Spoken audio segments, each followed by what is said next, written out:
Hello everyone, my name is Jen and welcome to the Book Refuge.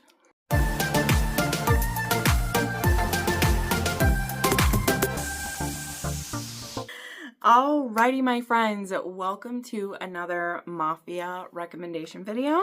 As I have shared, we have the Mafia Romance Readathon coming up the first 10 days of May. I'm always so pumped about it, which means in April, I try to give you lots of Mafia recommendations so you can build your TBR. And I specifically have two that I was planning today, two of the videos, and I'll probably put one each week. But the one I'm going to do today, as you can tell by the title, is First and Favorite by, I believe I have 12, 13 authors here. Of course, this is by no means going to be an extensive list of Mafia books. Some of them are authors that I don't talk about as much. Some of them are current favorites. Some of them are authors I wish would write me some more books, you know, but we're going to go through those today. Some of them I'll probably talk about more than others. I wanted to say this won't be a super long video, but we all know that's not true. I'll also give a few details about, you know, how many books kind of there are by these authors, which types of prompts they might possibly fit, just whatever I feel like, right? So we're gonna go through this, and I own a lot of these books, so that'll be fun. I have a lot of them. As you can maybe tell, there's a lot of Mafia books behind me on this shelf, and there's quite a few missing because I have them stacked up down here. So let's go ahead and dive in. These are in no particular order. I just, when I was in church, started writing down Mafia authors I was going to do. So first up, I have Maggie Cole, an author that I absolutely adore. There is one of hers behind me. It's looking all shiny and gold back there. But here is the OG, my signed copy I got from her all these years ago for the very first Mafia Romance Readathon also. So this is making me nostalgic. There was Ruthless Stranger. And this was not her first Mafia book she wrote, because there were a few previously, but it is the first book by her that I read, you know, straight up. And it also is the first Mafia book. I have a very soft spot for Maggie. I actually worked for her for a little bit a few years ago. And so, yeah, I have some warm and fuzzy feelings for her, for sure. But this series starts off as Bratva, and then she also has Irish Mafia, and she has, I think and some Italian too mixed in there. So she's got all different styles in there. In my personal opinion, I think the Mafia Wars is her strongest put forward. That is the first book in the Mafia Wars here. And for me, that is where she was at the peak hit. Some of her subsequent series I have not been as invested in. I feel that things started to copy each other a little bit, as I'm being brutal honest in here. But this still holds a very special place for me.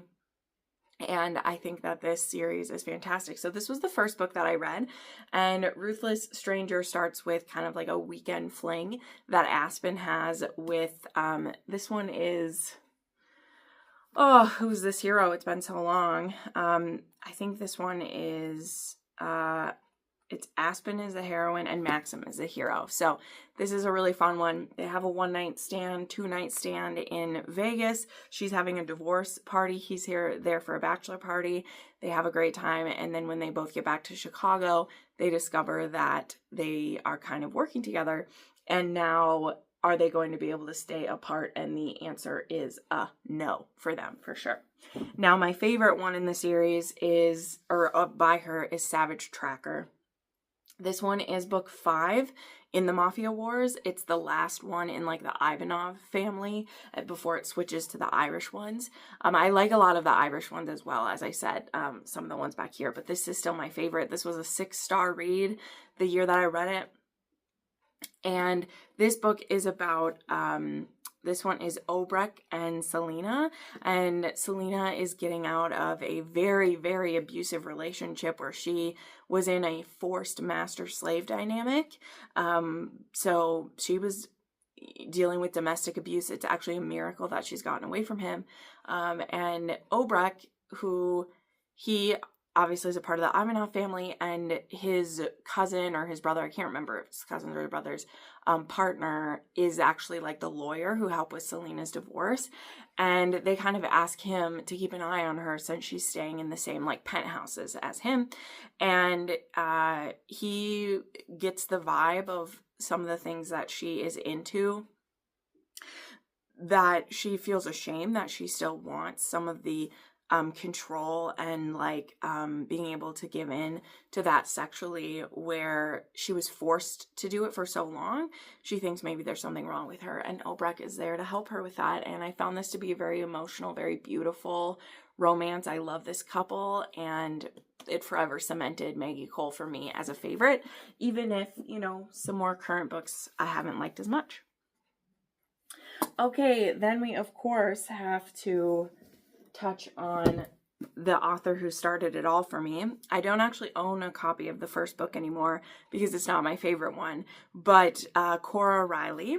And the first book that I read by her is the first that a lot of people read by her, which is Bound by Honor. If I'm correct now, the names blend together, but this one is an arranged marriage within the Italian mafia, and we have a very innocent heroine who has been engaged to Luca for a long time. This is Aria and Luca. They've been engaged for a very long time. And it is something that she doesn't really know what to feel, but she also hasn't really been given a choice of what she would want to do. So she just has to go along with it. And now she's being, you know, thrust into this role of being the wife of a mafia leader, and it's a rough ride for her. So yeah, Aria and Luca, they are a flagship couple in this world, which is absolutely crazy. Yeah, so many mixed things. But my very favorite couple, which won't be any surprise, and still one of my favorite books of all time, is Twisted Pride, which comes many books later after Bound by Honor, and it is still a book that, in my opinion, you do need to start all the way at the beginning with Bound by Honor, even though I know I really gave it a ringing endorsement. It is the type of series that you need to walk before you can run, and if you dive straight into Twisted Pride, again, it's not that you can't, you could even start with the Cumorah Chronicles themselves and start with Twisted Loyalties, but if you want to get the maximum like enjoyment from this series, I think you got to start at the beginning, because it builds up Remo Falcone and the Falcones in Las Vegas to this almost like mythical devilry. And now you go there and you meet them and you're like, oh my goodness, will Serafina survive? And not only does she survive his captivity, but she thrives and becomes his queen. And it's fantastic. So, love it. Love it. Okay, then we have Neva Altaj, however we say her name. I really need to listen to an audiobook and hear how it's pronounced, because I've heard multiple things at this point. But the very first book I've read by her is, of course, Painted Scars. And I have such a soft spot for this story as well, because this is one that got me into her books. And even though I think it definitely is the weakest, in my opinion, it is also the first one she put out. It's a quick read. It really gets you into this world, kickstarts you into it, and we do have a hero who is in a wheelchair for a good part of the book, which this is the Perfectly Imperfect series. Everyone in the series has either a mental divergence or a physical disability or impediment, and I think that's fantastic. But this one is Nina and Roman, and this one is a marriage of convenience that leads to more. Love to see it. And my favorite by her is her most recent book, of course, which was Sweet Prison, which I actually gave 6 stars to. I love this one. This one is actually a stepbrother romance. So it has that tiny bit of taboo, but honestly, it's more the age gap and her kind of like innocence versus his brutality that make it a bit more taboo to me, because he's not around her while she's growing up, because their parents married when he was an adult already and she was still a child. And then he actually is in prison, hence Sweet Prison, for most of her life. And it isn't until they start exchanging letters that they start connecting, and he starts actually having her do a bit of reconnaissance for him. And when he meets her again, she is an adult now, and he is like, this is the person that I've been writing letters to. In my mind, I've still been picturing my kid's stepsister, and she's a woman and she's beautiful. And now he's like, oh shit, I need to not think about her that way, but he's not going to be able to help it. This one is so good to me. There's so many emotional moments. I love this. Oh, I love this whole series, but this is book 10 in the series. So yeah, and what I do say about this series with these books, whereas with like the, you know, the twisted book, I feel like you should read the backlog of Kora Riley before you get to it. With Neva's books, there are only a couple of her books that you should like read them in order. This book, you should read Silent Lies or Darkest Sin, Silent Lies. Anyway, the one right before this you should read first. I believe it's Darkest Sins. You should read that one, and then you can read this one because they take place at the same time, and it's about the other sister, like the other stepsister, and what's going on with her. So there we go. Okay, then we have to share J.T. Geissinger. So this is one of the authors that she doesn't just write Mafia. And so the first book I read by her was in the Mafia world was Ruthless Creatures, which was book 1 in the series.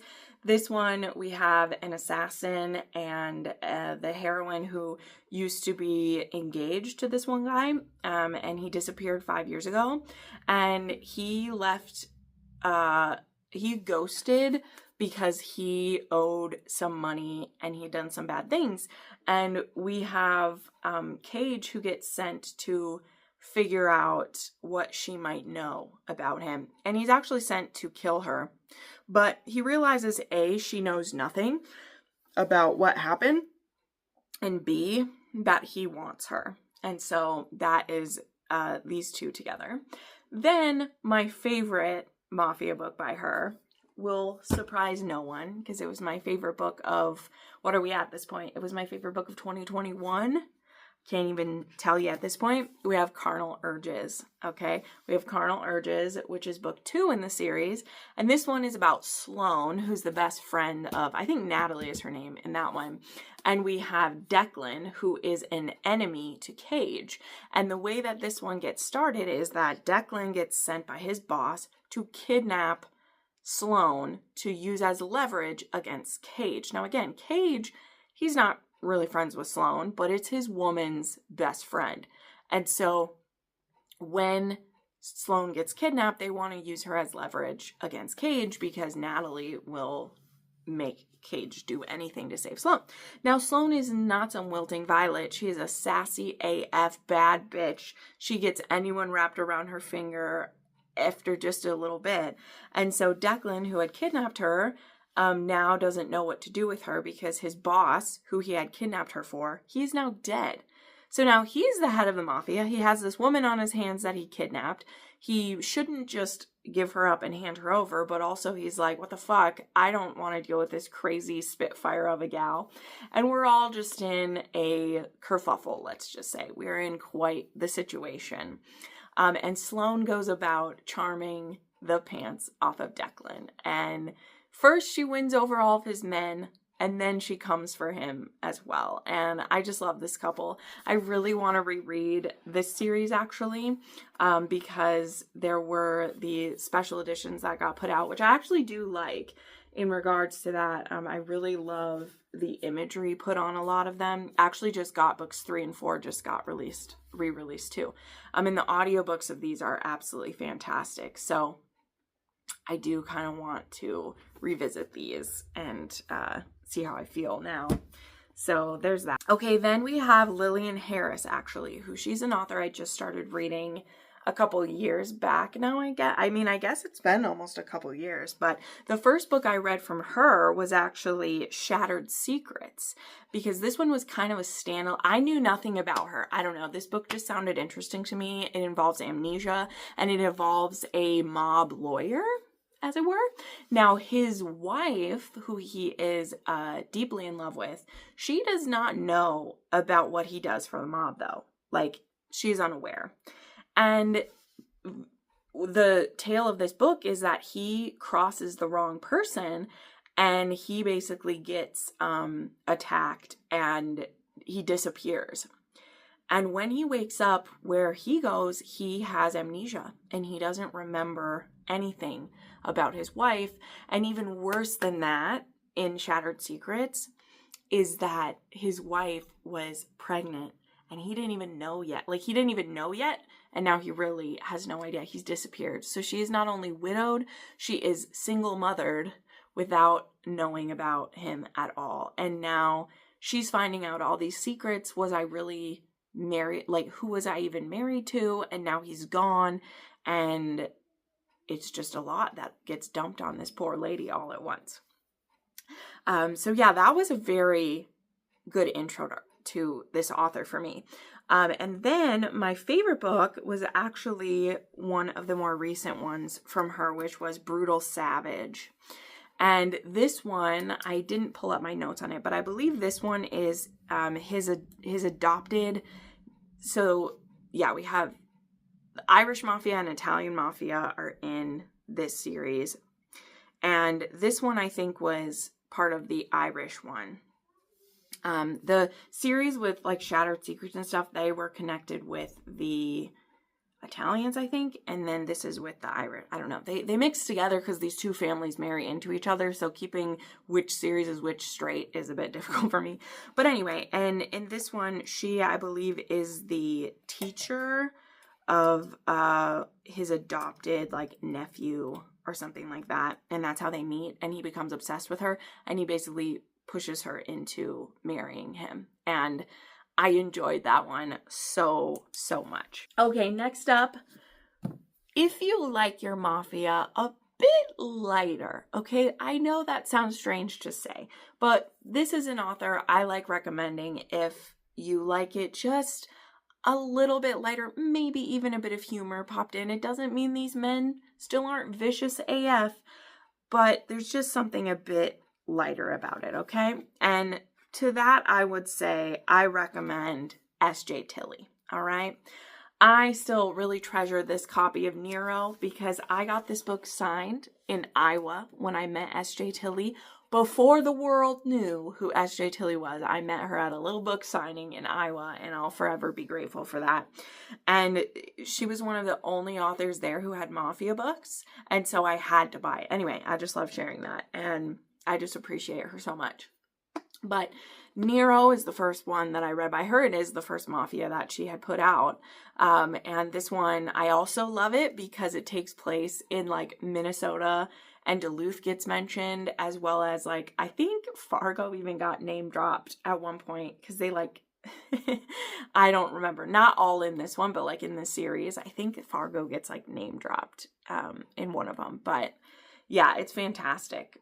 And so yeah, this one was crazy. And I remember how this started. It was just nuts. Is that Peyton, she's on a second floor and she has her patio door open because it's like really hot. And he is running from the police and he just walks in her patio. And he is like, you shouldn't leave your patio unlocked. And he just boldly stepped into her world, and now she gets roped into everything. And he meant to just be there and hide out there for a moment, but now he becomes intrigued by this woman and he never wants to let her go. So this series is absolutely bonkers. It will take you on quite the ride, but I just love it. I love it so much. And my favorite in the series is Hans, which is the fourth one in the series. It is. I really think this series got better as it went. And in this one, we have Hans and Cassie, and they actually become neighbors, and she brings baked goods to his front porch. Now, they are absolutely horrible. She is horrible at baking. She's awful, but she's trying to be kind. And he, who is obsessed with her, even though she can't see if he eats her food or not, he could throw it away and return the containers. He can't help himself. He eats every bite of what she makes because she made it for him. Okay? This is the level of obsession that I love. And so, yes, he also works with this group of kind of like assassins who takes out, I think it's sex traffickers if I remember correctly. And so he's definitely on the wrong side of some very bad people for the work that he does. But I just love him so much. I love Hans. He's fantastic. I've said that. How many times have I said that in this video? But those are my first and favorites for S.J. Tilly. Okay, then we have Nicci Harris. And I will keep this one short and sweet because the first book I ever read by her was actually book like 3 or 4. I think it was book 4 in a series. But I saw the promo for this book and I had to read it. Okay, so I actually read His Pretty Little Burden first. And my favorite book by her, that is Mafia, because Born for Silk is actually my current favorite book by her. But my favorite Mafia is His Pretty Little Queen, which is the second one to this duet, which is within the, wow, I just forgot their name, the Butcher brother family. And so His Pretty Little Burden and His Pretty Little Queen, this involves a really big age gap. This is very dark. It actually involves our heroine is pregnant in the beginning and she goes to him for help and they want to use her to, I can't remember precisely because it's been a long time, but he ends up falling for her and making her kind of like his mistress. And I'm just putting this out there. This does involve a miscarriage and it's pretty brutal and intense. And he actually uses his relationship and power over her to help get her through the loss. And then eventually he is obsessed with her and can't let her go and makes her his. So that's why like she starts as his burden that he takes on as someone to use. And, you know, he's going to have her for whatever he wants, and by the end she's his queen. So I really like that, and it's what got me hooked on Nicci Harris. And I've read the rest of the books going forward in the series. I still just haven't read the very first 2 books in the series, that duet, though I do have those. I will get to them someday. But I know that some of my friends, they really love those that duet. But yeah, I've read literally all the other ones by her, which is funny. So, moving right along. Next, we have Michelle Hurd. And this is an author that I desperately want to catch up on her books. So, I will have some of hers will be on my TBR. Absolutely will. She's just so prolific and has pumped out the books for years. And so, if you get behind by a little bit, you're behind by a lot. But she also does get the audiobooks put out pretty quickly. So, I'm probably going to snag some of those to get me through them. But the very first book I read by her, I actually found Michelle Hurd through the Underworld Kings, like not anthology, but like series. There was this was started, I believe, by like Jenica Snow put it together way back when. And all these authors put a book like into the series. So you'll see the covers that kind of look like this one out there and you'll recognize like A. Zavarelli had a book that was in there. Jane Henry had a book that was in there. Trisha Wolfe, like all of these authors had a book that was in it.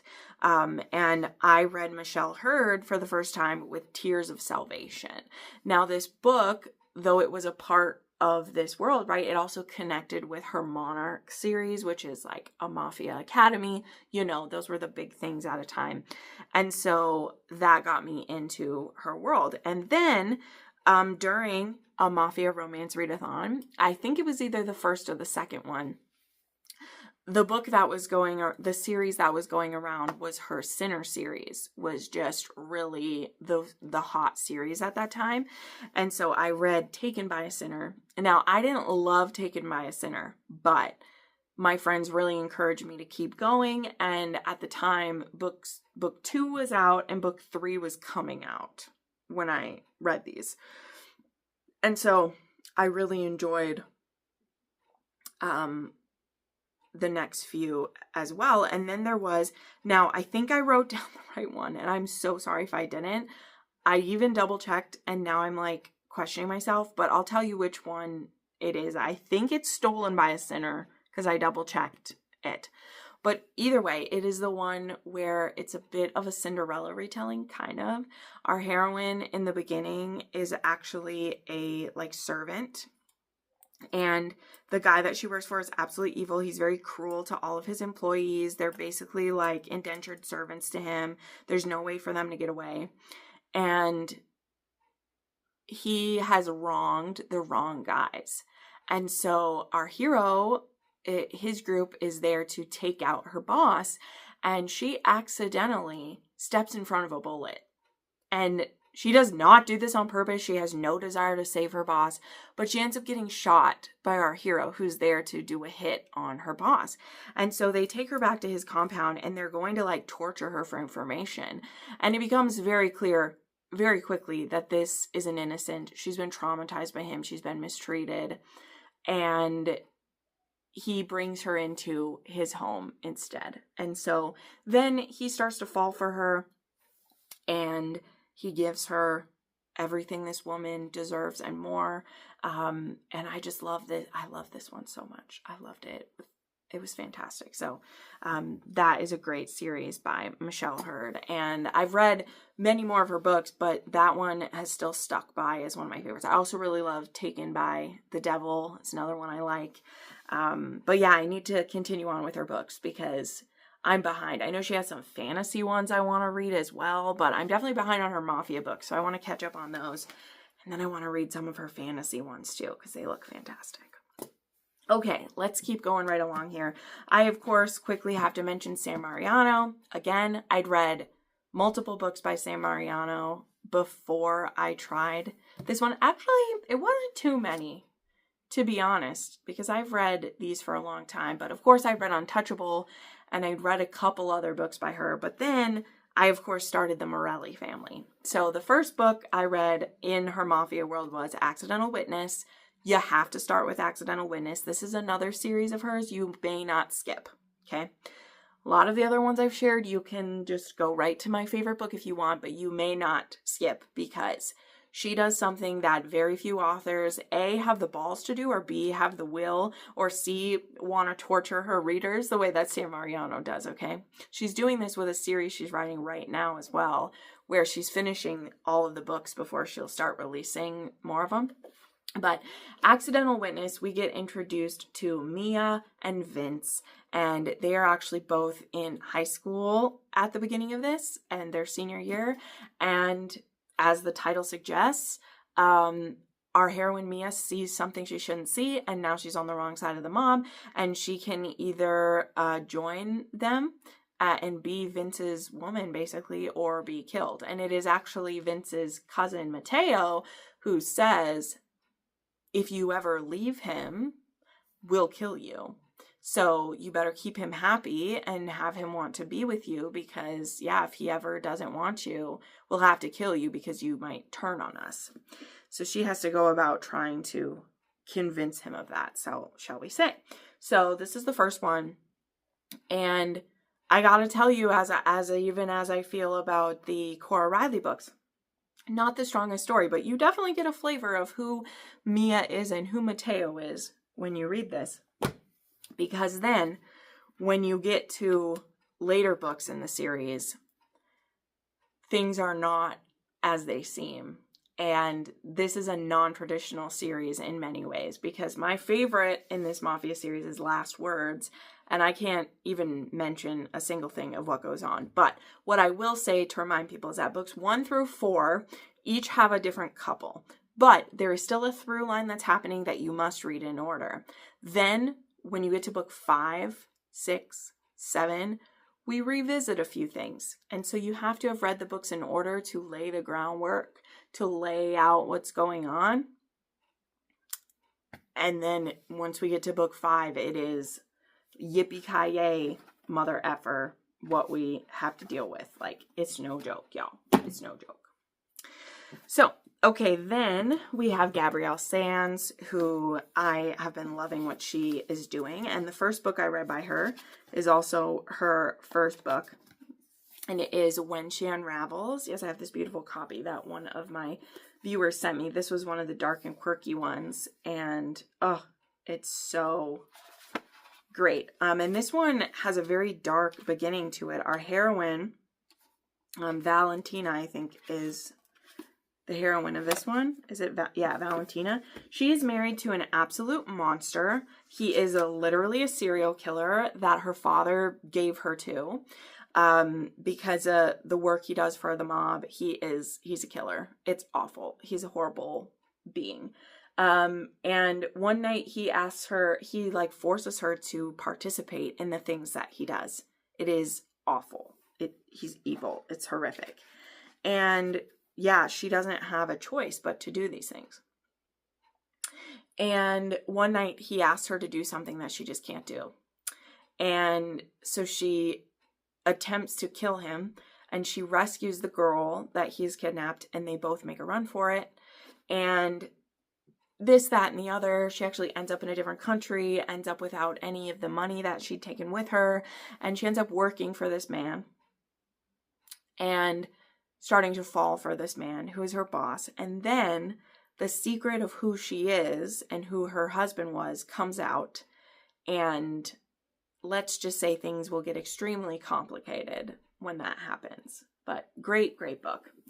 Then my favorite one by her is When She Loves, which is book 4 in this series.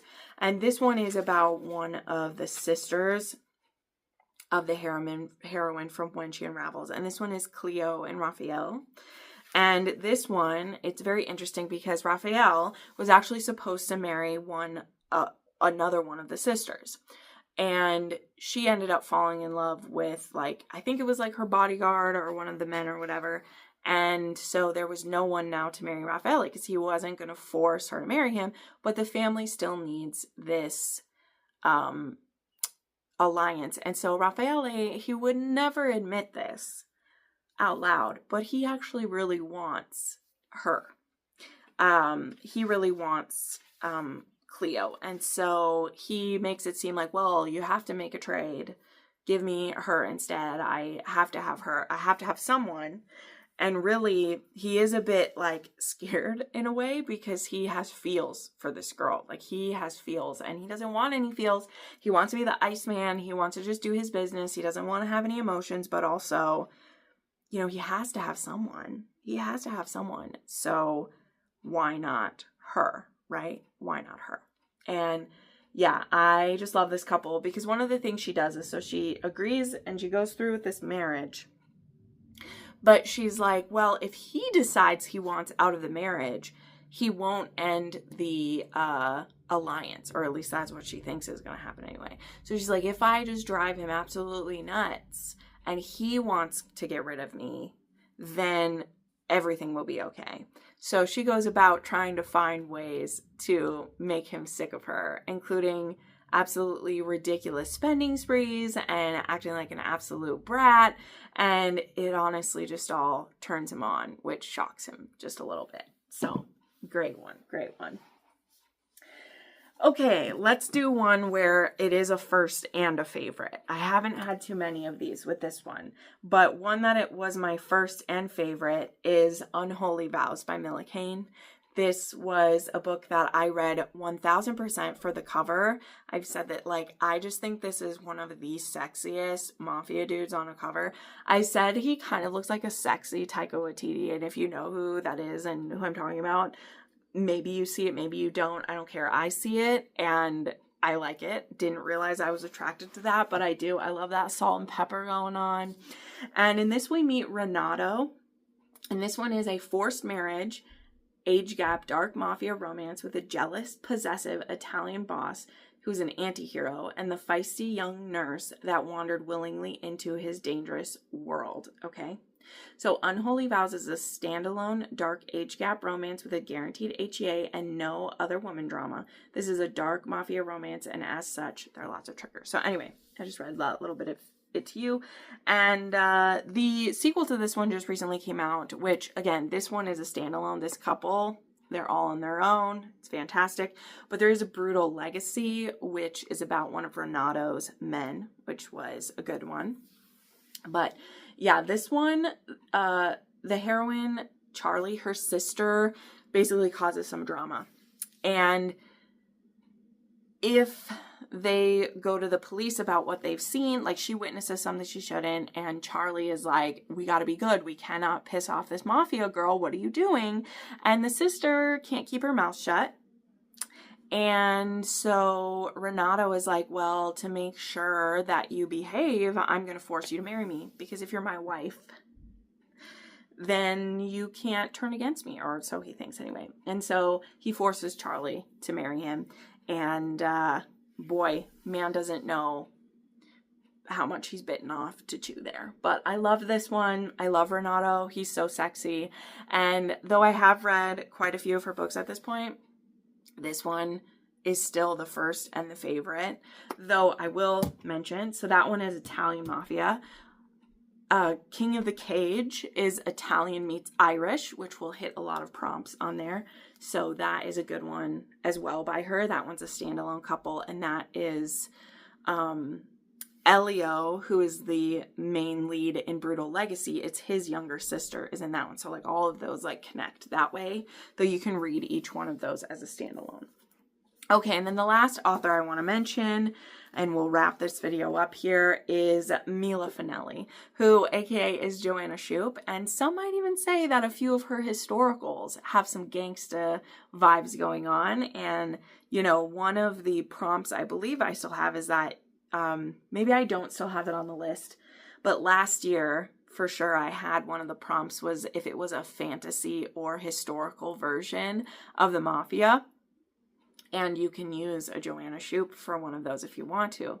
There's also Speakeasy by Melanie Harlow, which has just been re-released, that there is some like prohibition stuff in there. Anyway, sidetracked by that.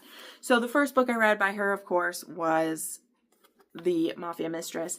And this is one that every time I say it, I was not sold on what she was doing with this one, because this book does have a part 2, which is Mafia Darling, and this one ends on a cliffhanger, and I was so furious, but I couldn't stop. Like, she wrote such an addicting book, and when you know that it's a duet going into it, and also all of the books are out now, and so luckily book 2 was out when I read this one, because if I'd had that cliffhanger and hadn't had Mafia Darling right away to read it, I probably would have thrown this at the wall and not read another one.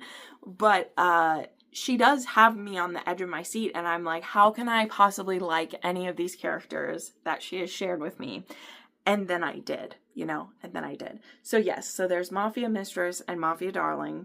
And then my favorite by her so far, and I will say that Empire of Temptation was really close to beating this one. And it's funny because Empire of Temptation actually connects with this one the most of all, because that is a spin-off series. It's the beginning of her like New York Mafia that she has going.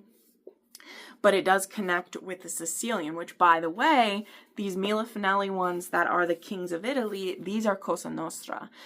So not just a generic Italian Mafia, these are Cosa Nostra. So if you want to read one of those for a prompt, you can read these. We have Mafia Madman. And so there is actually a new cover out of this one, and I do want to get a copy of it. It's funny too, because for a long, long time, if you are OG members here, I had Enzo as one of my books that was like right behind my head. And it was the backdrop of my videos for literally a couple of years. So I have a soft spot for this for sure, because he was just that kind of like one eye broody look to you. I mean, he has 2 eyes there, I know, but like the shadowed eye, all you see is like the one eye when you like look at it. But anyway, this one is very interesting because we have Gia, who is one of the sisters of Frankie from book 1 and 2. And she doesn't want anything to do with being a part of the Mafia. I mean, none of these sisters really did. But Enzo, who is very much, I mean, he's in the Mafia too, bro. So it's kind of like whatever. But he gets on the wrong side of, wow, his name just went out of my head, Fausto. And he actually like tortured him and really fucked him over. And so Enzo wants revenge. And so when he finds out that Gia is working in fashion in Paris and doesn't have anyone protecting her or looking out for her, he's like, it's almost like Fausto is just leaving her open as bait for me. But he still bites, and he takes her, brings her back to his yacht, keeps her absolutely naked in a cell, and is trying to frighten her into, you know, being this scared, sniveling woman. And he just does not know what he took into his house. And I actually love it because he thinks that he's going to be able to break her. And she's just like, no, dude, it's not going to be that way. Like, there's still a scene that lives rent-free in my head of, so he has her in, you know, the prison cell. He's taken all of her clothes, you know, wanting her to feel weak and vulnerable, right? It's amazing how taking away, you know, they're just thin pieces of clothes, right? But if you don't have anything, you would just, you know, you are literally stripped down. And she starts doing yoga. Okay. Now there are cameras in her room. And I just remember of her being like, she's not even doing it purposely to like tease anyone, though I'm sure there's a bit of that, but it's her just being like, I'm going to stay limber. I'm going to stay strong. I'm going to find my peace. And if you put me in here with nothing, I'm not going to be cowed. This is my body. I'm going to do it. And she starts doing yoga in there. And I was just like, I love this chick. Like, I really do. To have the lady balls to be like, you thought you were going to shame me and get me to stay huddled in a corner because you took my clothes. No, I'm going to do fucking downward facing dog and do my like sun salutations. And I just love her so much. So anyway, there you go. There are a bunch of first and favorites of Mafia Romance for me. Let me know some of yours for some of the authors I mentioned. And again, make sure you check out my announcement for the Mafia Romance Readathon. We still have until, you know, May for you to hop on that. And check out the other hosts because they will have videos coming out as well, getting ready for it.